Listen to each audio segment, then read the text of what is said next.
네, 안녕하십니까. 영남대학교 로봇공학과 최정수입니다. 준비가 좀 늦어져서 죄송합니다. 가능한 빠르게 말씀을 드리도록 하겠습니다. 저는 현재 학교에도 있고 교원 창업 스타트업을 또 운영하고 있고요. 저희 회사 이름은 휴머닉스라고 합니다. 그래서 저는 순수하게 로봇공학자고 지금 한 15년째 로봇만 연구하고 개발하고 있습니다. 제가 올해가 안식년이라서 너무 오랜만에 이렇게 앞에 나와서 말씀을 드리는데 좀 긴장도 되고 해서 잘 드릴 수 있을지 모르겠습니다. 가능한 쉽게 좀 말씀을 드리도록 해보겠습니다. 바야흐로 이제 진정한 로봇 시대가 다가왔고요. 지금 여기 표현된 것처럼 저희 로봇 공학자들 사이에서는 로봇 전쟁이라고 할 정도로 굉장히 박차가 빠르고 굉장히 좀 스피드하게 진행이 되고 있습니다. 보이시는 휴머노이드, 네발 로봇, 로봇팔뿐만 아니라 드론, 자율주행 모든 것들, 그러니까 뭔가 사람의 명령 또는 인공지능의 명령으로 움직일 수 있는 시스템을 모두 다 로봇이라 부르기 때문에 집에 있으신 로봇 청소기도 하나의 로봇이라 볼 수 있습니다. 명령을 하면 청소를 해주니까요. 그래서 우리 삶 전반에 로봇이 마구 다가오고 있다라고 보시면 될 것 같아요. 그리고 로봇 산업이 더 클 수 있는가를 물어보신다고 하시면 매 우리 인생의, 우리 삶의 혁신들은 경기 불황하고 항상 같이 왔었거든요. 91년도에 냉전이 종식되고 전쟁도 나고 하면서 굉장히 큰 불황이 왔을 때 WWW, 인터넷의 보급으로 한 차례 큰 혁신과 불황을 극복했었고요. 그 다음에 2000년도 때 IT 버블이 터졌을 때에도 마찬가지로 전자상거래와 같은 인터넷의 보급화로 한 번 더 혁신을 가져왔었습니다. 또한 2007년도 리만 사태를 버금한 세계 경기 불황 때에도 스마트폰을 중심으로 해서 다시 혁신과 불황 극복이 있었고, 다들 아시겠지만 지금 전 세계적으로 현 시점, 전 세계적인 경기 불황을 맞고 있고 우리 대한민국도 마찬가지입니다. 이 경기 불황 뭔가 또 극복할 수 있는 혁신이 따라올 것 같은데요. 당연하게도 IT를 기반으로 한 혁신이 올 거고 그 중심에는 저희는 로봇과 AI가 있을 거라고 기대를 하고 있습니다. 그런 목적으로 개발을 하고 있고요. 그래서 저희는 진짜로 이번 경기 불황은 반드시 로봇으로 혁신해서 극복한다라는 사명으로 모든 로봇공학자들이 연구와 개발과 보급과 이런 것들을 진행하고 있습니다. 근데 여기서 하나 걱정되실 포인트가 로봇이 이렇게 많이 보급되고 인공지능이 보급되기 시작하면 이런 걱정들 많이 다 해보셨을 것 같은데요.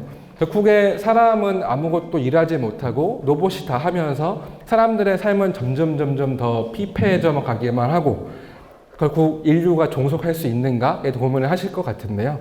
또 반대 극단으로 인류가 로봇과 같이 공존하고 상생하고 융합되면서 살 수 있을까에 대한 고민도 같이 따라올 수 있습니다. 아마 저희 같은 로봇공학자들은 당연하게도 이 그림에서 보시면 오른쪽과 같은 모델을 될 수 있게 하는 게 저희 일일 것 같고요. 일부 로봇공학자분들은 왼쪽 같은 그림도 상상하실 수도 있을 것 같긴 한데, 일단 저는 그렇지는 않습니다. 그래서 제가 만나본 분도 그렇지 않고요. 그래서 모두가 다 오른쪽과 같은 방향으로 가고 있고, 이걸 위해서 다들 최선의 노력을 다 하고 있습니다. 그런 부분은 좀 참고해 주시면 좋을 것 같고요.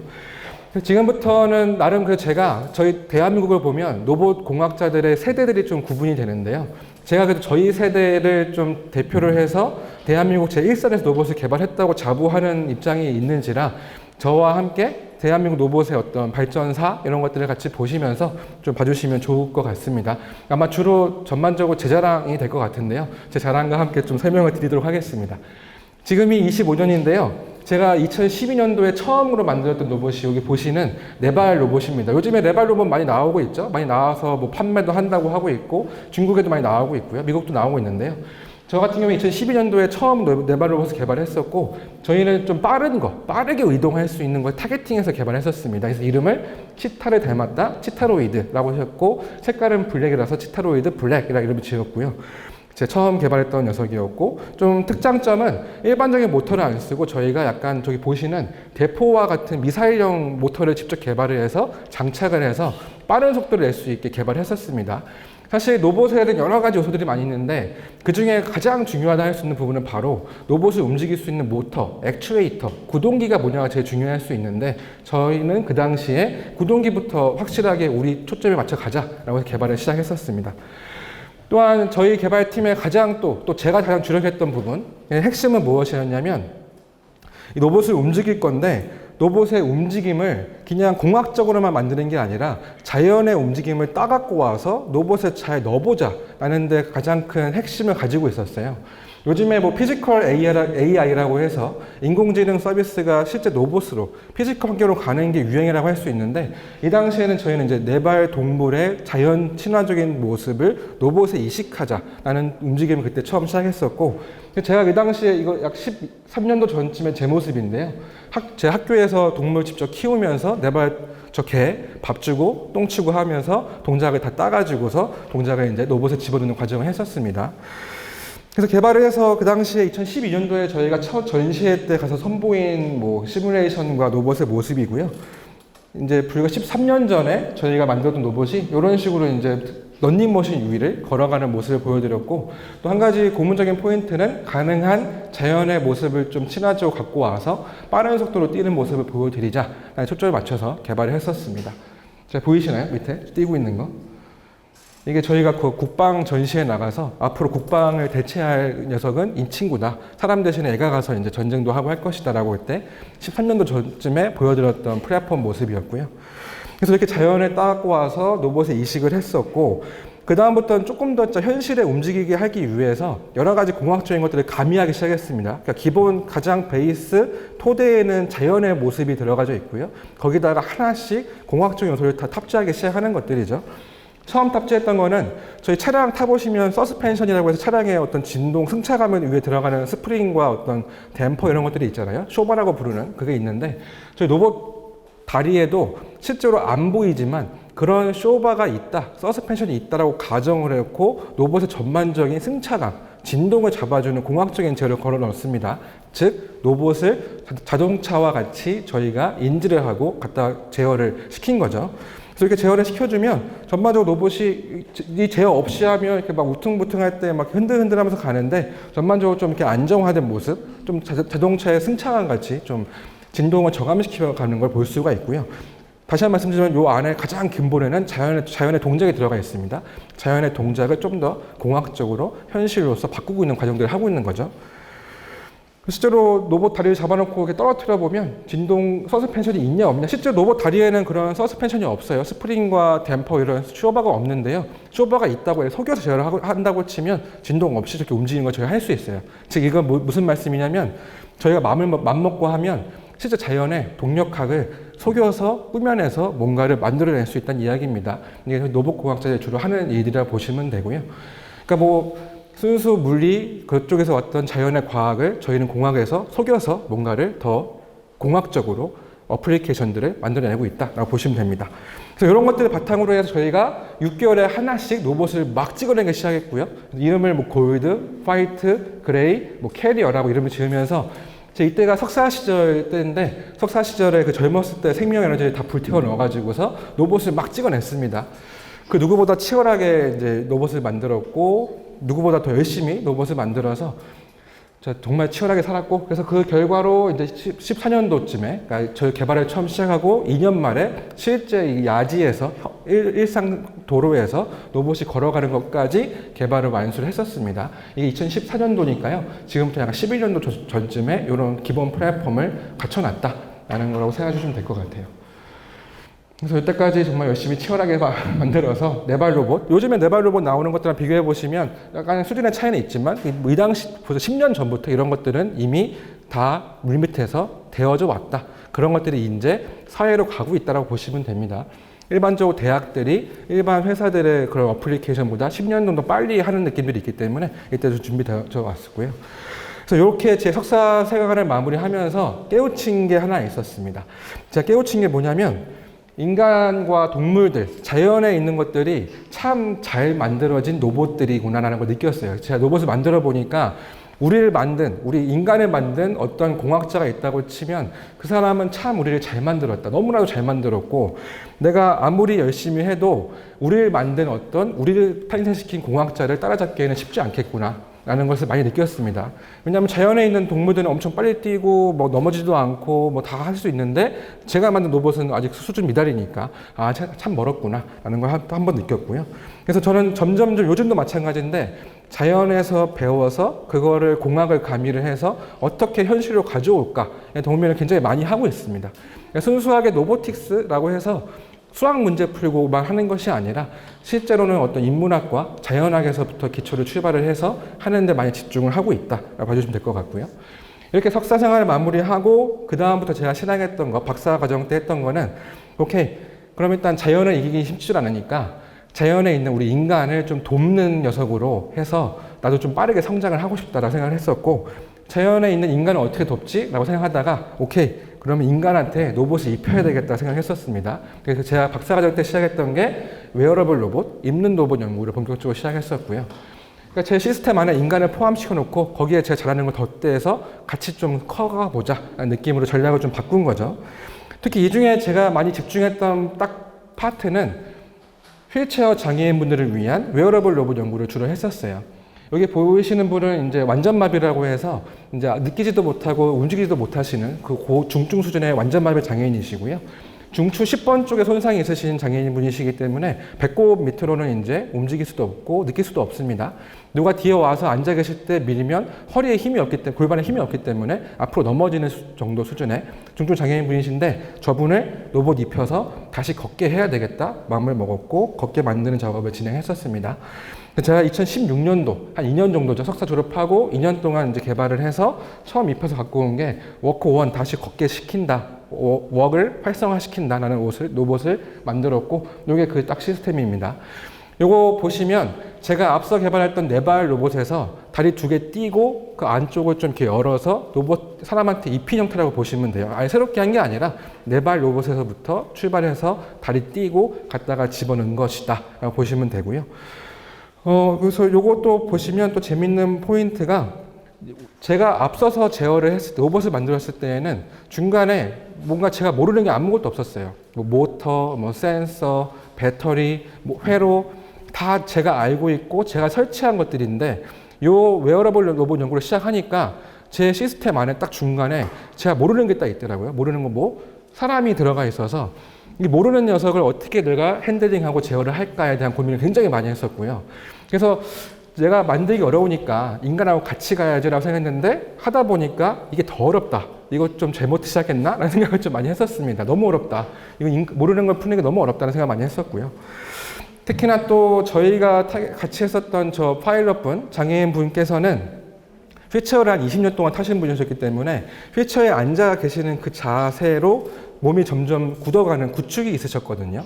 즉 무릎도 일정 각도 이상 못 피시고요. 발목도 일정 각도 이상 필 수가 없습니다. 이게 일반적인 대부분 휠체어 장애인들이 시간이 지날수록 겪는 어떤 문제라고 보실 수 있는데요. 그러면 제가 앞서까지는 로봇을 살 때 로봇이 움직이는 범위가 뭐 360도 막 다 움직일 수 있게 제어를 했는데, 이제부터는 안에 모르는 게 들어가 있고 그 모르는 인자가 움직임 범위도 제한된다는 약간 굉장히 어려운 상황에 처했다고 볼 수가 있겠죠. 요거 제가 못 모르고 처음에 로봇 입혀드리고 다리를 쫙 폈을 때 바로 근육에 엄청난 손상이 오실 뻔했었어가지고 큰일 날 뻔한 적이 한 번 있었고요. 물론 이 당시에 저희 연구할 때에는 그 신촌 세브란스 병원이랑 같이 했어서 세브란스 재활과에서 많은 자문을 주면서 같이 했기 때문에 좀 사고를 많이 방지하면서 했었습니다. 그래서 뭐 쉽게 설명드리면 의학과 공학이 같이 만나서 좀 하는 느낌이 좀 있었고요. 그 다음에 얘를 어떻게 걷게 할까 고민하다가 뭐 그 당시에 이미 수많은 로봇 플랫폼들이 좀 있었는데, 웨어러블 로봇이라고 해서 그 전 세계적인 강자들이 좀 있었는데요. 그들이 어떻게 했는지도 보고 또 제가 잘하는 게 뭔지 하고 싶은 게 뭔지 보다가 제가 가져왔던 솔루션은, 오케이, 비장애인들의 자연에 걷는 모습을 아까 전에 4발 동물 왔던 것처럼 똑같이 따갖고 와서 집어넣어야 되겠다라고 생각했었습니다. 제가 원래 했던 게 그거였으니까요. 그래서 비장애인의 동작을 따서 집어넣는 작업을 좀 했고요. 그리고 이런 뭐 비장애인들의 어떤 동작 정보들은 세브란스 병원과 같이 해서 동작을 따갖고 와서 집어넣는 작업들을 좀 했었습니다. 그래서 입혀서 걸으면 이렇게 보시는 것처럼 좀 걸으시죠. 물론 목발 없이는 걷지 못하십니다. 목발과 같이 걷는 걸로 일단 처음 시작을 했었고요. 그래서 좀 걸으시는데 이게 걸으시다가 한 번이라도 실수를 좀 목발 놓는 위치를 좀 잘못 놓거나 하시면 바로 이렇게 넘어가는 모습을 볼 수 있었거든요. 그래서 이걸 보면서 자연의 동작을 따갖고 왔는데 역시나 좀 불안정하고 좀 어려운 부분들이 있구나 라는 생각을 좀 했었고, 이게 어디서 기인한 문제일지에 대해서 많은 고민들을 좀 많이 했었습니다. 그래서 이 다음부터 했던 건 또 역시나 제가 좀 잘했던 자연의 기본 베이스에다가 공학적인 요소들을 좀 첨가하는 것들을 시작하게 했었고요. 그래서 여러 분석들을 막 했었습니다. 어려운 얘기는 다 차지를 하고 넘어가겠습니다. 그래서 이런 것들, 어려운 수학적인 얘기들은 다 차지를 하고요. 말씀드려도 괜찮을까요? 네, 시간이 얼마 없으니까 빨리빨리 진행하겠습니다. 또 이게 요걸 말씀드리면 좋을 것 같아요. 이런 질문 주시는 분들이 많은데, 휴머노이드들은 두 발로 잘 걸어가잖아요. 근데 왜 웨어러블 로봇들, 장애인들을 태우는 로봇들은 왜 두 발로만 가기 어려운가? 라는 질문 많이 주시는데요. 여기에 많은 그런 문제들이 있어요. 어떤 문제냐면, 아까 설명드렸던 것처럼 저희 웨어러블 로봇은 중간에 저희가 전혀 모르는 사람이 포함됐기 때문에 전체 시스템을 저희가 다 관장해서 제어하기가 너무 어렵고요. 또한 동작의 움직임 범위도 각도가 제한되는 문제들이 있기 때문에 굉장히 제한됩니다. 또한 움직이는 속도 같은 것도 휴머노이드는 막 빠르게 움직여도 되겠지만 장애인분 타겟이는데 이렇게 막 빨리 움직이면 관절에 부담 갈 수밖에 없겠죠. 그래서 여러 가지 제한들이 있기 때문에 휴머노이드처럼 걷는 데는 한계가 분명히 있고요. 또한 휴머노이드들이 보여주는 보양의 솔루션들을 보시면 대표적인 우리 카이스트의 휴보라든지 일본의 아시모, 보스턴 다이내믹스의 아틀라스 같은 플랫폼들인데 약간 이게 아장아장 걷는 거 보실 수 있죠? 무릎을 좀 접고 발목도 접고 이렇게 아장아장 걸어가는데요. 저 동작에 사람 집어넣으면 무릎과 발목에 엄청 큰 부하가 오기 때문에 데미지가 엄청 큽니다. 근데 애들은 왜 이렇게 걷는가? 애들이 왜 이렇게 걸을 수 있냐면 전체 시스템을 엔지니어가 다 알고 있고 다 제어하고 할 수 있고 방정식을 풀 수 있기 때문에 방정식을 풀어낸 결과물들이 다 비슷한 형상을 보시면 돼요. 이게 휴머노이드의 동력학 방정식을 푼 결과물이라고 보시면 됩니다. 저 결과물을 사람이 포함되어 있는 웨어러블에는 넣을 수가 없는 거죠. 그래서 굉장히 이걸 보면서 많은 고민을 느끼고 어떻게 걷게 하지? 저 장애인분을 걷게 해야 되는데 라는 고민을 많이 했었습니다. 그래서 제가 그때 세브란스 병원에 맨날 가고 같이 막 회의를 하고 하면서 가져왔던 솔루션은 굉장히 어렵지 않았어요. 되게 쉽게 접근했는데요. 일단 어차피 목발은 쓰긴 쓸 건데 이분이 넘어지신다고 가정했을 때 뒤로 넘어지면 목발을 뒤로 짚으면서 중심 잡기 너무 힘드니까 넘어지더라도 무조건 앞으로 넘어지게 만들겠다. 그러면 어쨌거나 목발이 있으니까 본인이 잡으면서 완전 바닥에 꽈당하는 거는 방지할 수 있는 거 아니야? 이렇게라도 일단은 걷게 해야 돼 라는 것으로 귀결시켜서 이 장애인분을 걷게 만들기 시작했었습니다. 그러니까 완전한 솔루션을 만들기 때까지 기다리고 숙고하는 게 아니라 가능한 빨리 적용해서 일단은 걷기 시작하면서 필드에서 오는 피드백을 바탕으로 더 발전해 나가자라는 전략을 취했던 거고요. 굉장히 쉬운 아이디어와 쉬운 솔루션이죠. 이렇게 시작을 했었고, 그래서 동작적인 해석들을 막 가미를 해서 이것도 이렇게 말씀을 쉽게 드렸지만 쉬운 건 아닙니다. 무조건 앞으로 넘어지게 한다. 100%. 이것도 확정적으로 하기 쉽진 않거든요. 그래서 수학적으로 막 풀고 이렇게 막 해가지고 무조건 앞으로 넘어지게 막 만들었습니다. 만들어서 막 밸런스, 다이나믹 계산해서 절대 뒤로 안 넘어지게 할 거야 하면서 막 풀어가지고 만들어서 집어넣었고요. 너무 수학적인 게 너무 많네요. 네, 그래서 집어넣어서 결국에 이 동작이 딱 그겁니다. 절대로 뒤로는 넘어지지 않게 만들었고요. 보행 속도도 어떻게 제어하냐면 서 계시다가 몸을 앞으로 살짝 움직이시면 그거를 인지해서 앞으로 한 걸음씩 가게 만들어 놨어요. 이렇게 걸으시면 절대로 뒤로 넘어지진 않습니다. 일단은 이렇게 만들어서 이분을 걷게 하는데 일단 초점을 잡아놨던 것들이죠. 그리고 또한 진짜 체중이 잘 앞으로 가고 있냐에 대해서 지면에서 오는 정보들을 다 관측을 하고 측정을 해서 잘 되고 있구나 라는 걸 확인했었고요. 이 결과물을 바탕으로 해서 저희 올림픽 경기 4년에 한 번씩 하잖아요. 그거와 비슷하게 세계 장애인 로봇 올림픽이 있습니다. 장애인분들께 로봇을 입혀서 뭔가 미션을 하게 하는 거예요. 저희는 그 중에 완전마비 장애인의 웨어러블 로봇 종목에 출전을 했었고요. 2016년도에 10년 전쯤이네요. 로봇을 입고 세계대회 올림픽에 나가서 경기를 수행했었습니다. 그냥 걷기만 하는 게 아니라요. 소파에 앉았다가 일어서고 지그재그 뭐 통과도 하고요. 오르막 올라가서 문 통과하고 문 지나와서 뭐 내리막도 지나가고요. 뭐 징검다리도 이렇게 지나가고 절대 뒤로 안 넘어지죠. 이렇게 만들었으니까요. 안 넘어집니다. 내려와서 계단도 통과하고요. 이렇게 들어와서 이 당시에 전 세계 유명한 뭐 팀들 다 나왔거든요. 뭐 미국의 나사 부속 연구소도 나오고, 뭐 스위스의 카이스트라고 할 수 있는 뭐 그런 대학도 나오고요. 뭐 아인슈타인 있었던 대학도 나오고 막 다 나왔는데 이 당시에 저희가 전 세계에서 3등 동메달을 수상했었거든요. 나름 뭐 2년 정도의 짧은 연구 기간 안에서 좀 우수한 성과를 잘 만들어냈던 결과라고 할 수가 있을 것 같습니다. 물론 이것도 공짜로 온 건 아니고요.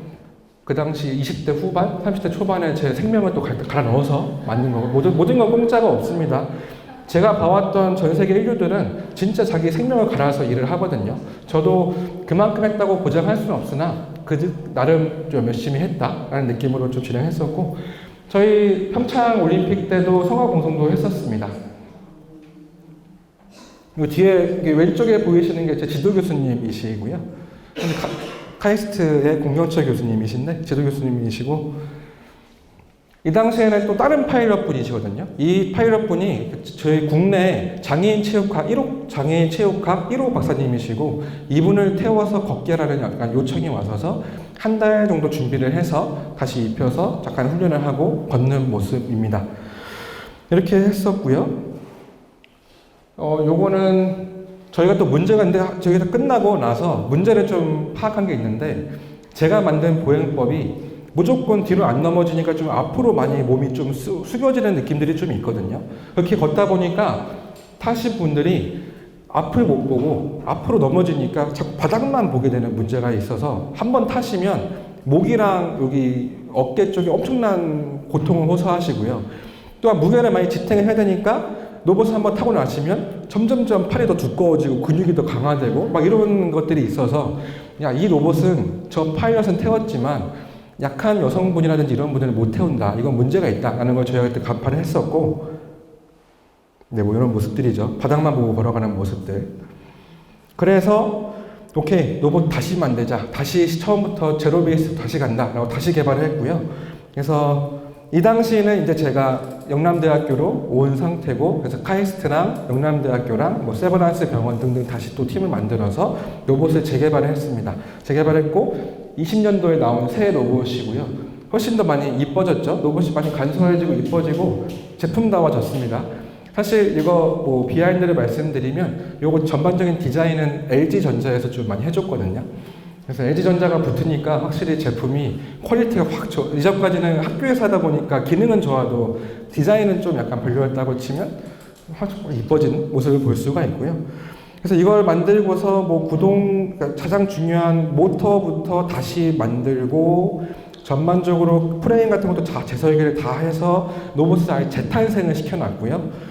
재탄생한 다음부터는 이제부터는 본격적으로 목발을 짚지 않아도 서 있을 수 있는 환경까지도 진보가 나갔죠. 무조건 뒤로 넘어지지 않는다? 그렇지 않습니다. 이제부터는 앞, 뒤, 좌우 다 넘어지지 않게 자체적으로 어떤 안정화할 수 있는 기술이 들어가져 있고요. 이것도 뭐 기억 나온 거 아닙니다. 여러 가지 또 수학적인 걸 막 풀어가지고서 막 풀어서 만들어서 갖고 왔던 내용들이고요. 근데 이 당시에 저희가 또 가장 큰 문제가, 이제 저희가 이제 세계 3등을 하고 돌아오니까 여러 가지 연구 지원금이 많이 들어오고 좀 더 활성화된 연구를 할 수가 있었는데, 그래서 이 당시에는 저희가 한 6명, 7명의 어떤 파일럿들을 모시고 와서 동시에 태우면서 테스트를 막 돌렸거든요. 근데 분명히 제가 모든 분들께 똑같은 제어 기술과 똑같은 동작을 집어넣어서 걷게 했는데, 걸으시는 분들마다 다 보여지는 결과가 좀 다른 거예요.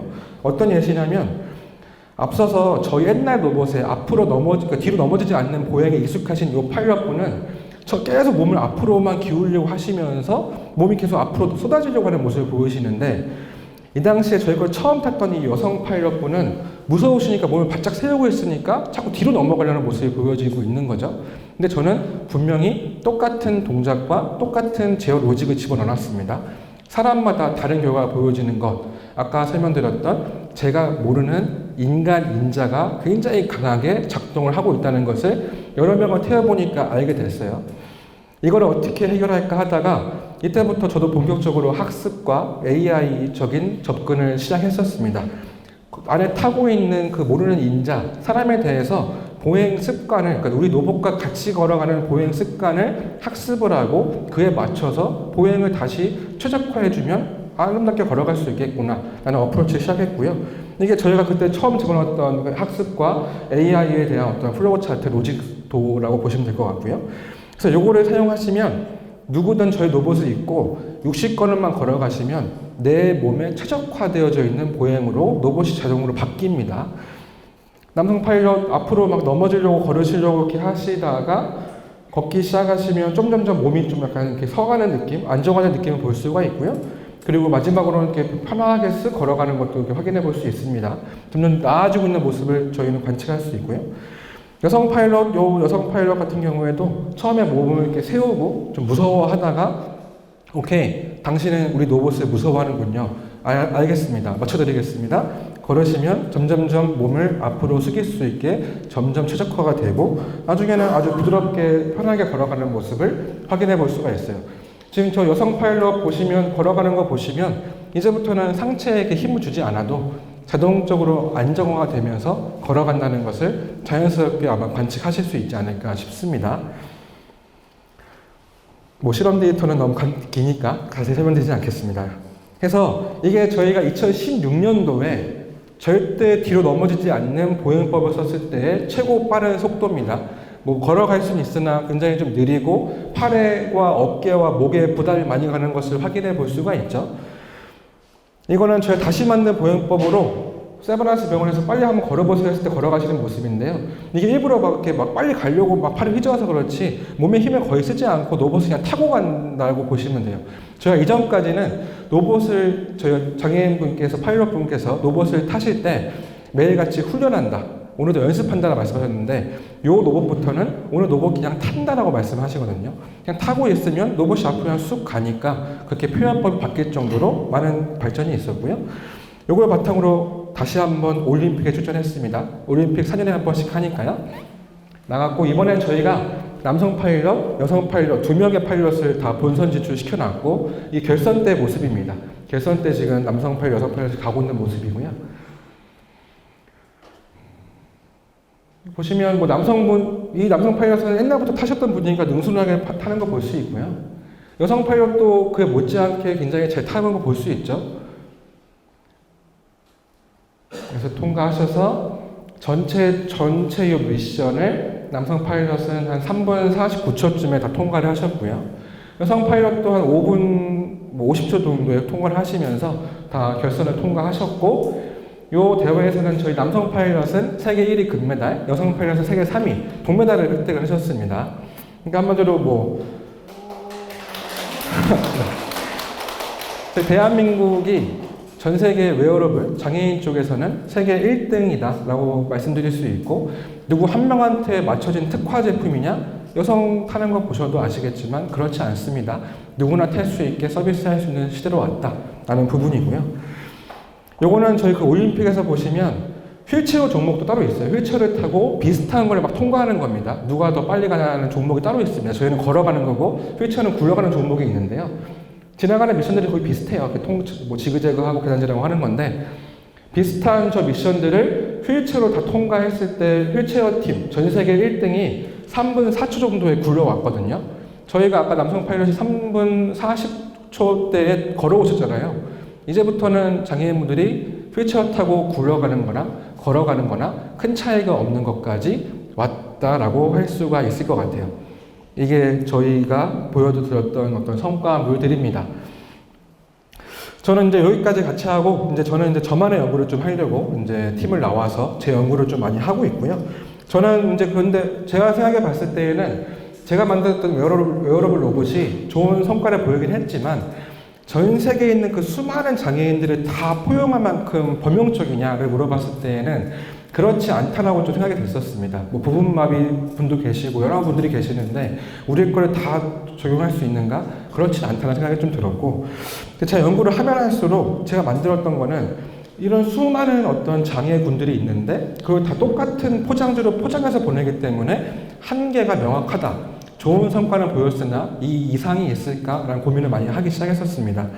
그래서 이 다음부터는 저 한계를 깨기 위한 저만의 연구를 좀 많이 했었고, 뭐 저 혼자 한 거 아니고 이것도 역시나 또 제가 새롭게 팀을 만들어서 인하대학교, 뭐 한양대학교와 팀을 만들어서 연구를 진행을 좀 많이 했고요. 이 연구에 지금 뭐 보완 사항들이 좀 있기 때문에 결과를 다 말씀드리기 좀 어렵지만, 이 연구는 제가 2022년도부터 시작을 했고, 연구의 가장 핵심 방향성은 이제는 저렇게 뼈대가 있는 로봇이 아니라 진짜 옷같이 입혀야 된다가 일단 첫 번째 키워드입니다. 뭐 입고 걸을 수 있으면 좋긴 하겠지만 가능하면 웨어러블, 입는 거니까 옷같이 만드는 게 제일 최적화다라고 생각을 했었고, 저는 요즘에는 이쪽 분야에서는 로봇공학보다는 좀 의료화학적인 접근을 많이 접근을 하고 있어요. 진짜 옷같이 입으실 수 있게 많이 하고 있고, 또 이걸 하다 보면 느껴지는 포인트는 우리 사람들은 집에 계실 때 편하게 거의 벗고 계시는 분들 많이 계시잖아요. 이 옷 천조가리 하나 입는 것도 싫어서 벗고 있는데 뭔가 계속 입힌다 라는 방향성이 맞는가에 대한 고민도 굉장히 많이 하고 있습니다. 애초에 우리가 입는 게 맞았으면 태어났을 때부터 뭔가 입고 태어나거나 최소한 털이라도 복실복실하게 태어났을 것 같은데, 우리 털도 없이 맨몸으로 태어나잖아요. 이게 우리 몸한테 가장 최적화되어 있는 솔루션인데 자꾸 뭔가를 입히는 이 방향성이 맞는가 라는 고민을 많이 하고 있습니다. 요즘에 그런 고민을 좀 하고 있고요. 또한 동작을 만드는 것도 제가 어떤 정형화된 걸 만들고 일정 부분만 학습을 하는 게 아니라 저 로봇 안에 뭔가 핵심적인 코어만 집어넣고 그 코어가 사람과 같이 성장하는 그런 성장의 컨셉을 좀 가져가려고 하고 있거든요. 이 컨셉은 제가 어디서 가져왔냐면, 제가 딱 이맘때쯤에 저희 집에 아들을 낳았는데 아들이 커가는 모습을 보니까 이런 식이더라고요. 앉았다가 서 있다가 한 발씩 걷다가 그 다음에 좀 넘어지기도 하고 뭐 뛰기도 하고 그 다음에 뭐 계단도 올라가고, 요 모든 것들을 저희 아들이 하루아침에 한 게 아니라 지금도 배우면서 계속 하고 있습니다. 아니, 인간도 일상생활에서 뭔가를 걸어가는데 최소 뭐 3년, 4년, 5년의 시간이 필요한데 내가 장애인분한테 로봇을 입혀놓고 바로 그날 걸으세요라고 하는 게 맞는가? 일단 고민이 좀 돼서, 그래서 뭔가 인간과 같이 그 사람 맞춤으로 딱 성장해 갈 수 있는 그런 로직이 반드시 필요하다라는 생각이 돼서, 그래서 요즘에 저의 핵심 코어는 의류화, 진짜 옷처럼 만드는 것과 사람과 같이 성장하는 그런 코어 기술을 만드는데 굉장히 몰두가 되어져 있습니다. 그래서 이거를 지금 하고 있고요. 그와 동시에 저희 회사에서는 이렇게 뭐 운동할 수 있는 플랫폼도 만들고 있어요. 이제 로봇과 같이 운동하자라는 플랫폼도 만들고 있고요. 사실 이렇게 하는 이유는 제가 어렸을 때 그 중등 과정까지는 흔히 얘기하는 그런 체육 전공을 하다가 이제 넘어온 케이스라 지금도 계속 마음속에는 체육에 대한 그런 마음이 있고, 그래서 체육을 그쪽 분야에 좀 뭔가 영향을 주고 싶은 마음이 계속 가지고 있거든요. 그래서 제가 잘하는 거는 로봇공학이고 하고 싶은 거는 약간 체육 쪽의 그런 느낌이 있으니까 접목해서 체육을 도와주는 운동 기구를 만들자라고 이렇게 해서 좋아하는 거와 잘하는 거를 결합을 해서 회사를 했고요. 회사 또 한 이유는 해야 되는 거는 돈을 벌어야 되니까 잘하는 거, 하고 싶은 거, 해야 되는 걸 결합을 해서 회사까지 만들어서 운영을 하고 있습니다. 그래서 뭐 열심히 하고 있고요. 뭐 아직 이제 시작 단계 스타트업이기 때문에 아직 한참 멀었습니다. 한참 더 해야 되고요. 저희가 초점 맞추고 싶은 건 이렇게 프리웨이트, 봉에다가 원판 껴서 이렇게 운동하시는 거 있잖아요. 요거 하실 때 뭐 이런 식입니다. 원판 안 끼고 운동할 수 있게 해드리는 플랫폼 만들고 있습니다. 굳이 원판 안 껴도 저희가 다 제어를 해서 힘을 드리고 뭔가 할 수 있게 도와드리고요. 뭐 위험하다거나 뭔가 도움이 필요할 때 적극적으로 대응을 해서 위험하지 않게 운동할 수 있게 하는 이런 플랫폼을 개발을 하고 있어요. 그래서 이제부터는 굳이 어렵게 원판 끼시면서 운동하실 필요 없이 이렇게 편하게 운동하실 수 있는 그런 생태계 준비를 좀 하고 있고요. 특히나 요즘에 신문을 보시면 노령 인구에 대한 근감소증에 대한 이슈가 굉장히 많습니다. 근감소는 제가 뭐 이쪽에 의학의 전문가는 아니지만 근감소가 발생을 하면 높은 확률로 사망으로 이어질 확률이 높거든요. 왜냐하면 근감소가 발생을 하면 몸이 악화되니까 점점 생활을 중단하시고, 그러면 더욱더 몸을 안 쓰게 되고, 그럼 근육은 더 약화되고 점점점 안 좋아지는 사이클로 가는 게 높기 때문에 근감소가 굉장히 조심해야 되는 문제인 것이죠. 근감소에 해결할 수 있는 방법은 사실은 운동을 하는 거죠. 다시 근육을 재활성화시키는 방법입니다. 그래서 저희도 약간 이런 식으로 노령화사에 맞춰서 다시 근육을 활성화시키는 운동 플랫폼, 편하게 운동하시는 플랫폼 열심히 하고 있습니다. 네, 뭐 어려운 기술적인 얘기들은 다 차지를 하고, 뭐 서울 최고 학생들하고 같이 이렇게 테스트해서 우리 거 괜찮다라는 것도 막뭐 입증을 다 하고요. 네, 뭐 신개념의 로보틱 트레이닝, 이제부터는 좀 중력과의 싸움이 아니라 나 자신과의 싸움을 하는, 이게 어떤 개념이냐면 저희 머신이 바벨을 잡고서 운동을 하시면 내쉬는 힘을 다 측정할 수 있거든요. 그 힘의 일정량만큼을 피드백하는 식으로 이제 하는 운동인데요. 그러니까 중력과 싸우는 게 아니라 나 자신과 싸우는 운동 방법을 보시면 됩니다. 훨씬 더 안전하고 효과적으로 기능적인 운동을 할 수 있는 그런 방식을 제안드리고 있고요. 그래서 뭐 열심히 하고 있습니다. 그래서 열심히 해서 성장시키려고 하고 있고, 또한 저희는 또 요거를 데이터를 들어온 걸 바탕으로 해서 인간의 맞춤형 AI 서비스도 할 계획입니다. 이미 요 AI 서비스 개발은 시작이 됐고요. 이렇게 상상하시면 됩니다. 이제부터는 저희한테 오셔서, 저희 플랫폼에 오셔서 뭐 이런 거죠. 내가 내일 우리 반에 축구 시합이 있는데 축구 시합에서 이기고 싶어 라고 이렇게 입력을 하시면 이기기 위한 솔루션을, 플랜을 짜서 드리는 약간 뭐 그런 느낌의 어떤 서비스를 현재 저희 준비를 좀 하고 있어요. 그래서 이런 것도 이제 재밌게 봐주시면 좋을 것 같습니다. 시간이 얼마 없어서 되게 빠르게 진행하고 있는데요. 근데 뭐 이미 보급해서 많이 사용되어지고 있습니다. 그래서 마지막에 돌아와서 제가 뭐 드리고 싶은 마지막 결론은요. 그래서 제가 생각하는 게 좀 이렇습니다. 저희 지구를 보면 지금까지 역사적으로 지구를 지배했던 지배종들은 계속 바뀌어 왔거든요. 옛날부터 지금까지 쭉 바뀌어 왔고, 지금이야 우리 인간이 지배종입니다. 근데 과연 우리가 뭐 10년 뒤, 뭐 길게는 100년 뒤에도 이 지구상의 지배종이 될 수 있을까에 대한 고민이 좀 있어요. 로봇이 나오고 AI가 나오고, 사실 로봇과 AI 기술들은 현재 나오고 있는 것들은 점점 인간의 몸을 안 쓰게 만들고 생각을 하지 않게 만들고 있습니다. 챗 GPT 생각하지 않게 만들어주고 있고요. 여러 가지 휴머노이드, 나 대신 일하는 거니까 내 몸 안 쓰게 해주고 있거든요. 점점점 인간은 퇴화하고 로봇은 발전한다. 어느 순간 골든 크로스가 발생하면 로봇과 AI가 지배종이 될 것 같다라는 생각이 좀 들어요. 그렇게 되는 시대가 올 건가? 로봇공학자로서 로봇 개발을 계속 하는 게 맞는가? 라는 고민이 좀 되는 시점이기도 하고요. 또한 그래서 제가 보는 미래에는 두 가지 모습 중에 하나일 것 같지 않다고 생각합니다. 로봇이 지배종이 돼서 로봇이 우리가 갖춘 인프라를 다 쓰고 있는 그런 생태계, 뭐 커피도 마시고 밥도 먹고 아이도 낳고 하는 것들을 로봇들이 지네가 하는 그런 미래가 올 것인가? 아니면 로봇과 같이 사는 이런 삶의 세계가 올 것인가? 고민이 많이 되고 있고, 저는 그래도 가능한 인간과 로봇이 융합이 돼서 인간과 로봇이 공생하는 그런 삶을 추구하고자 합니다. 계속 그런 방향성으로 연구 개발을 할 거고요. 저의 로봇에는 그래서 항상 인간이 포함되어져 있습니다. 인간 없이는 로봇이 없다고 저는 보기 때문에 인간과 로봇의 궁극적인 융합을 선도하고 있고요. 또 인간 헬스케어의 모든 것을 담당하기 위해서 최선의 노력을 다하고 있습니다. 지금도 뭐 제 수명을 깎아서 하고 있고, 늦지 않을 때 또 좋은 결과로 더 좋은 소식 드릴 수 있도록 노력하겠습니다. 네, 오늘 여기서 마무리하겠습니다. 감사합니다.